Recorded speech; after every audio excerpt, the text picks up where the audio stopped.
Hi, I'm Danielle Bryan. I'm the Executive Director of the Project on Government Oversight, and I am Chair of the Steering Committee of Open the Government.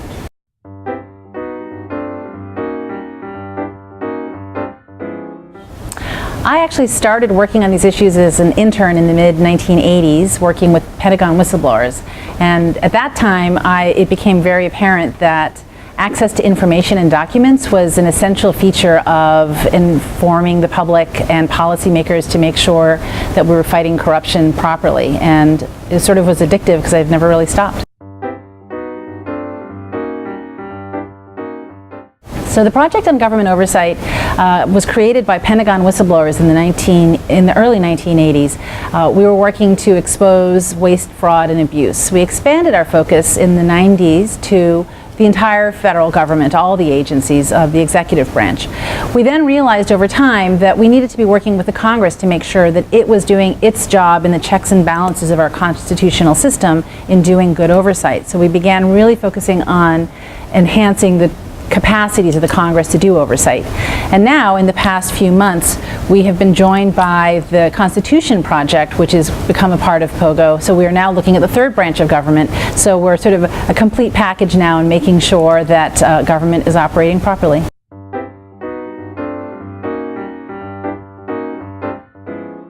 Open government and access to information sounds so far from the person's daily lives, but really what it comes down to is making sure that there isn't undue influence over policymaking that affects consumer issues, environmental issues, health and safety issues, everything that deals with people's daily lives. The reason we want information is not just for the sake of having it, but it's in order to make sure that policymaking isn't being unduly influenced or corrupted.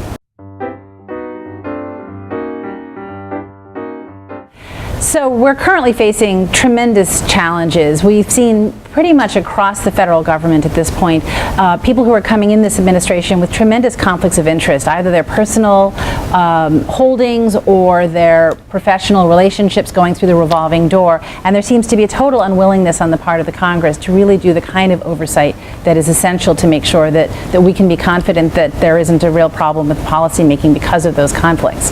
But that's not to say that we aren't seeing some breakthroughs. For example, we were able to see the Office of Special Counsel recognizing a problem when one of the agencies, the Department of Energy, put up really menacing posters that were threatening whistleblowers, essentially. The Office of Special Counsel said, you got to take those down, and furthermore sent out guidance to all federal agencies reminding them of whistleblower protections.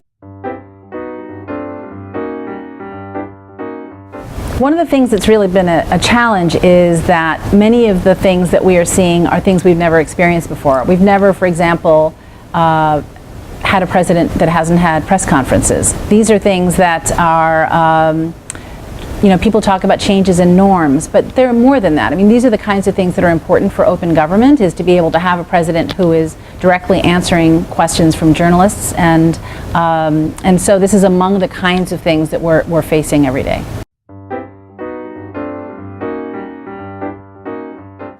Well, our aspiration is to work for a government that is more ethical, accountable, and effective. And what we have now begun to really start focusing on is also making sure that we are safeguarding constitutional principles.